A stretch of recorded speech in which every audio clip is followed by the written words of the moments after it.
అందరికీ నమస్కారం. I'm doctor Sameer Nandan, general ఫిజిషియన్ని మరియు ఎక్స్పర్ట్ ఇన్ డయాబెటిస్. ఈరోజు సమాజాన్ని ఒక్కసారి గమనించండి. టెక్నాలజీ పెరుగుతోంది, మందులు పెరుగుతున్నాయి, హాస్పిటల్స్ పెరుగుతున్నాయి, టెస్టులు పెరుగుతున్నాయి, ఖర్చులు పెరుగుతున్నాయి. కానీ ఆరోగ్యం పెరుగుతోందా? లేదు. మరి ఇన్ని సౌకర్యాలు పెరుగుతుంటే అప్పటికీ మన ఆరోగ్యం పెరగట్లేదంటే దానికి కారణం ఏమిటి? ఎక్కడో లోపం ఉంది. ఎక్కడ? మనలోనే. మన ప్రాచీన భారతీయ సాంప్రదాయం ప్రకారము, ఆయుర్వేద యోగ శాస్త్రాల ప్రకారము ఒక 12 అద్భుతమైన ఆరోగ్య సూత్రాలని ఒక దగ్గరికి చేరవేశాను. జాగ్రత్తగా వినండి. ఈ 12 సూత్రాలలో ఏ ఒకటో రెండో పాటించినా మీ జీవితం మారిపోతుందండి. మరి ఆలస్యం లేకుండా let us go into the topic. Are you ready?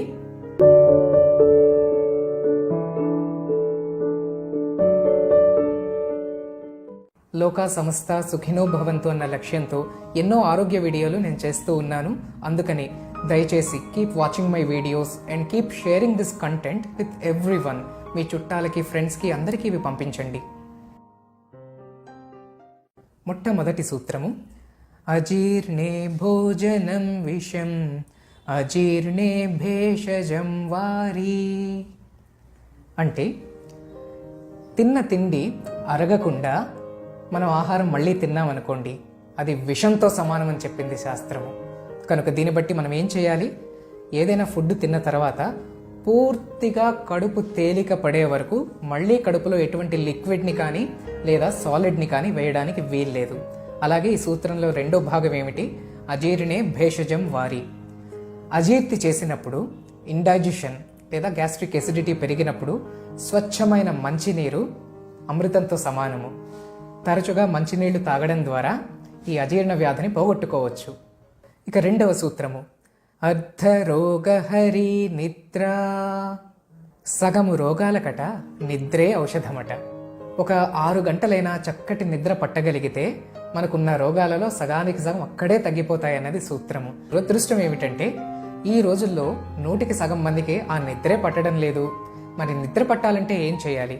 తేలికైన 2-3 విషయాలు మీకు చెప్తాను. మనం పడుకోవడానికి కనీసం 6 గంటల ముందు వరకు టీ, కాఫీ లాంటివి తాగకూడదు. అలాగే కూల్ డ్రింక్స్ తాగకూడదు. వీటన్నిటిలో కెఫీన్ వల్ల నిద్ర పట్టదు మనకి.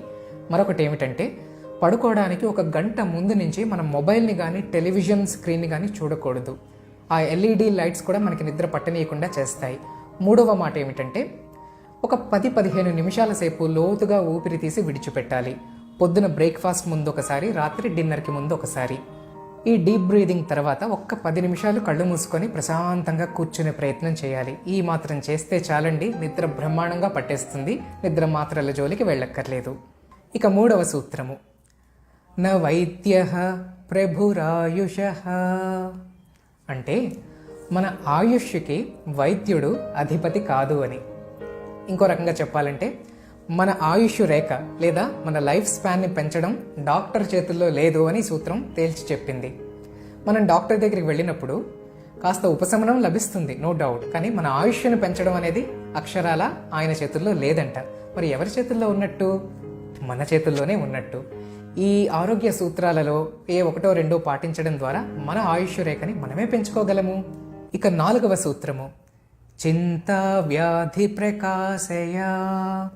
అనగా చింతలు మన వ్యాధిని పెంచుతాయట. చింత అంటే వర్రీ. ప్రతిదానికి వర్రీ అవ్వడం వలన రోగాలు పెరుగుతాయన్నది ఈ సూత్రం అన్నమాట. మరి ప్రతి ఒక్కరికి వర్రీ అనేది లైఫ్లో ఉండనే ఉంది కదా. 1,00,000 కారణాలు. కానీ మనం మాత్రం జీవితంలో వర్రీ అవుతూనే ఉన్నాము. ఈ వర్రీ నుంచి బయటపడడం ఎలా? ఒక తేలికపాటి నిజాన్ని మనం అర్థం చేసుకుంటే మన వర్రీ 3 అంతులు తగ్గిపోతుందండి. ఏమిటా నిజము? జీవితంలో మనకు కావాల్సినవి, మనం సాధించుకోవాల్సినవి కేవలం 3 విషయాలు. 1 పీల్చడానికి గాలి, 2 తినడానికి తిండి, 3 కట్టుకోవడానికి బట్ట.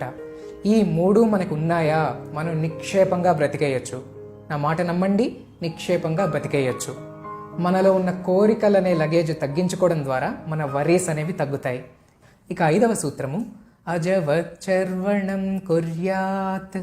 అంటే మేకలాగా నవలాలన్నది సూత్రం అన్నమాట. ఈ రోజుల్లో చాలామంది భోజనానికి కేటాయిస్తున్న సమయం కేవలం 5-10 నిమిషాలు మాత్రమే. కానీ శాస్త్రం ప్రకారము 20 నిమిషాలు మనం భోజనం దగ్గర కూర్చోవాలట. అంటే ఏమిటి? 2 పూరీలు తినాల్సిన వాళ్ళు 4 పూరీలు తినమని చెప్పడమా? కాదండి, మనం తినే ఆహారాన్ని బాగా నవిలి తినాలన్నది సూత్రము. మేక చాలా చక్కగా నవిలి తింటుందంట పచ్చగడ్డిని. అదేవిధంగా మన ఆహారాన్ని మనము చక్కగా నవలాలి.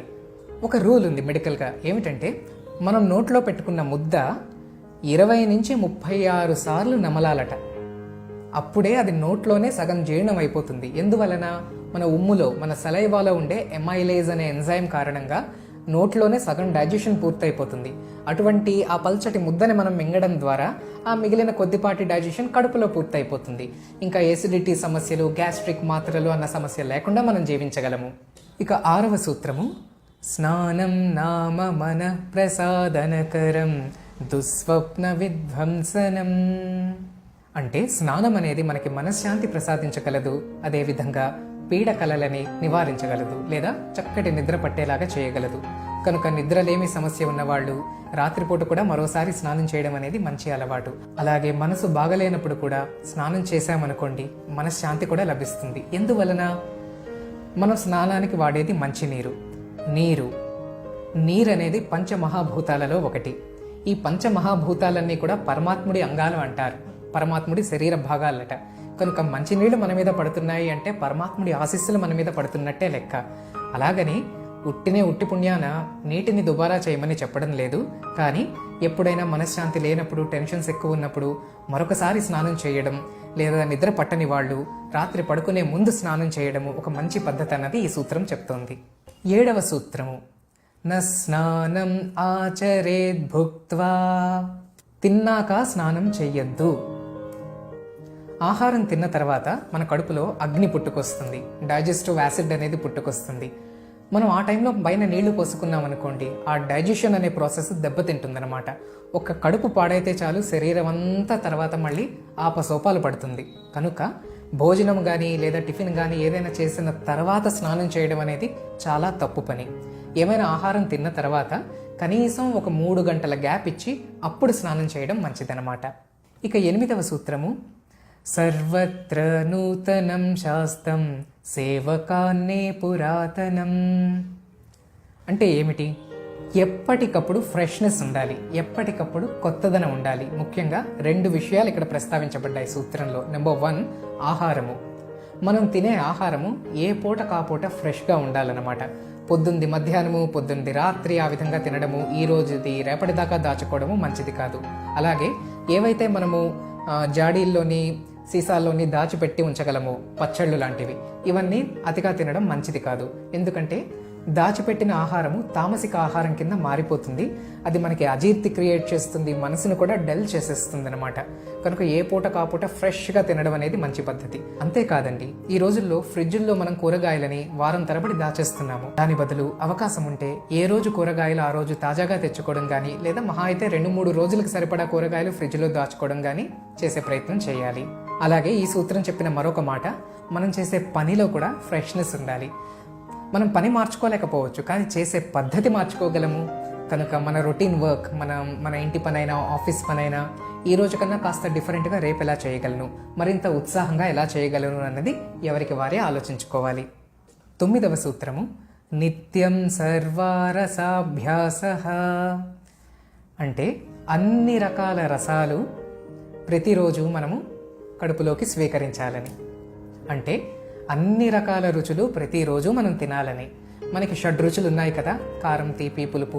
సో ఇవన్నీ కూడా ప్రతిరోజు ఆహారంలో ఎంతో కొంత మోతాదులో ఉండాలంట. మనలో చాలామంది చేదు అనేదాన్ని పట్టించుకోము. ఎప్పుడో కాకరకాయ తింటూ ఉంటాము, చాలామంది తినరు కూడాను. కనీసం వారానికి ఒక్కసారైనా, లేదా అవకాశం ఉంటే ప్రతి 2 రోజులకు ఒక్కసారి చేదు పదార్థాన్ని కూడా తీసుకోవాలి. ముఖ్యంగా కాకరకాయ, లేదంటే ఇంకా శక్తి ఉంటే గనక వేపాకు, వేప సంబంధమైన పదార్థాలు కూడా తీసుకోవచ్చు. మీకు మహాత్మా గాంధీ గారి గురించి తెలిసే ఉంటుంది. ప్రతిరోజు ఆయన ఇంత ముద్ద పచ్చి వేపాకుల ముద్ద తినేవారు అన్నంలో కలుపుకొని. అలాగని గుటుక్కుమని మింగేవారు కాదట. శుభ్రంగా అన్నంలో కలిపి ముద్ద ముద్ద ముద్ద చక్కగా నవ్వులుతూ 10 నిమిషాలు తినేవారట వేపాకు ముద్దని. మరి మనం ఏం చేస్తున్నామో ఆలోచించుకోవాలి. ఇక 10వ సూత్రము, జఠరం పూరయే దర్థం అన్నహి. అంటే భోజనం సమయంలో లేదా టిఫిన్ సమయంలో మన కడుపు అర్ధ భాగం, అంటే సగ భాగం మాత్రమే ఆహారంతో నింపాలి. ఒక పావు భాగం ద్రవ్యాలతో నింపాలి, మరో పావు భాగం ఖాళీగా వదిలేయాలి. అంటే ఏమిటండి, ఎలా అర్థం చేసుకోవాలి? ఫర్ ఎగ్జాంపుల్, మనకి 3 చపాతీలు తినే అలవాటు ఉందంటే కనుక 1.5-2 చపాతీలకి తగ్గిపోవడమే మంచిదన్నమాట. కడుపు సగమే నిండాలట. మరొకటి, ఒక పావు భాగము లిక్విడ్స్ ద్వారా నింపుకోవాలి. పల్చటి పప్పు కానీ, రసము, సాంబారు, అటువంటి పెరుగు, మజ్జిగ అటువంటి ఐటమ్స్తో ఒక పావు భాగం నింపుకోవాలన్నమాట. మరొక పావు భాగం తేలిగ్గా గాలికే వదిలేయాలన్నమాట. ఈ విధంగా మితంగా హితంగా తిన్న వాళ్ళకి గొప్ప ఆరోగ్యం వస్తుందనడంలో సందేహం లేదు. ఇక 11వ సూత్రము, చింత జరానా మనుష్యాణం. చింత మనుష్యులకి ముసలితనాన్ని త్వరగా కలుగజేస్తుంది. ఈ రోజుల్లో చూడండి, 20 ఏళ్లకే జుట్టు పండిపోతుంది, 30 ఏళ్ళు వచ్చేసరికి చర్మం ముడతలు పడిపోతుంది, 40 ఏళ్ళు వచ్చేసరికి మోకాళ్ళ చెప్పులు అరిగిపోతున్నాయి. ఎందుకని? చింత. ఇందాక మనం మాట్లాడుకున్నాం, worry, the habit of worrying.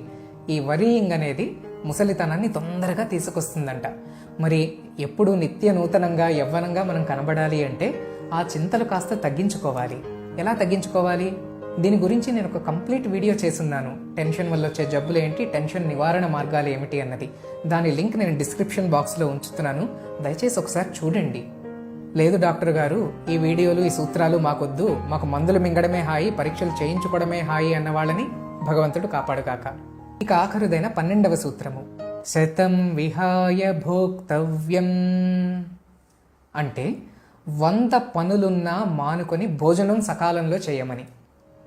ఈ రోజుల్లో ఎంతోమంది ఉద్యోగస్తులైనా, ఇంట్లో ఉన్న గృహిణులైనా ఏదో 100 కారణాలు చెప్పి భోజనాన్ని వేళకి చేయడం లేదు. ఒకరోజు 1 గంట, ఒకరోజు 1 గంటన్నర, ఒకరోజు 2, ఒకరోజు 12, ఇష్టం వచ్చినట్లు భోజనం చేయడం జరుగుతోంది. ఇది పెద్ద పొరపాటు అన్నది ఈ సూత్రం చెప్తోంది మనకి. ఒక పని కాదు, 100 పనులున్నా మానుకొని సకాలంలో భోజనం చేయమన్నది ఈ సూత్రం చెప్పింది. మేము బ్యాంక్ జాబ్లో ఉన్నామండి, బోల్డ్ మంది కస్టమర్స్ ఉంటారండి, మేము బిజినెస్లో ఉన్నామండి, బోల్డ్ మంది ప్రజలు ఆ టైంలో ఉంటారండి, పావు గంట షాప్ వదిలి వెళ్ళలేనండి అని ఎన్నో రకాలుగా చెప్తూ ఉంటారు. కాదు కాదు, వచ్చిన వాళ్ళంతా బాగానే ఉంటారండి, రేపొద్దున కష్టపడాల్సింది మీరే. కనుక మిమ్మల్ని మీరు కాపాడుకోండి, మిగతా వాళ్ళని తర్వాత కాపాడదాం. వాళ్ళు ఇస్తున్న డబ్బు ద్వారా, మనం చేస్తున్న ఉద్యోగం ద్వారా మన ఆరోగ్యము లేదా మన ఆయుష్ పెరగవు. మన జాగ్రత్తలే మన ఆయుష్ని కాపాడతాయి, ఆరోగ్యాన్ని కాపాడతాయి. కనుక ఒక టైం అంటూ పెట్టుకోవాలి, ఆ టైంకి కట్టుబడి మన ఫుడ్ తీసుకోవాలన్నమాట. మిత్రులారా, ఈ 12 సూత్రాలని విన్నారు. ఈ 12 పాటించగలిగితే అద్భుతమే. ఇంత పాటించలేని వాళ్ళకి కనీసం వీటిలో ఏ ఒక్క సూత్రం పాటించగలిగినా చాలండి, మీ జీవితము 100 భాగాల్లో 75 భాగాలు దానంతటదే బాగైపోతుంది. జబ్బుల్లో 3 వంతులు అక్కడే తగ్గిపోతాయి. ఈ వీడియోలో నేను మీకు ఇస్తున్న చిన్న హోంవర్క్ ఏమిటంటే, ఏదో ఒక్క సూత్రాన్ని ఈరోజు గట్టిగా పట్టుకోండి, ఒక వారం రోజులు పాటించండి. పాటించిన తర్వాత మీలో వచ్చిన మార్పు ఏమిటన్నది కామెంట్ సెక్షన్లో తెలియజేయండి. ఆ కామెంట్ చదివి మరో 10 మంది ఇన్స్పైర్ అవుతారు. ఈ విధంగా మన సమాజం అంతటినీ బాగు చేయగలుగుతాం. కనుక ఉత్సాహంగా జీవించండి, డైనమిక్గా ఉండండి, ఆరోగ్యం పట్ల శ్రద్ధ పెట్టండి, వైద్య అవసరాలను తగ్గించుకోండి. Keep watching my videos. మరొక చక్కటి వీడియోతో మీ ముందుకు రాబోతున్నాను. Thank you very much. Take care.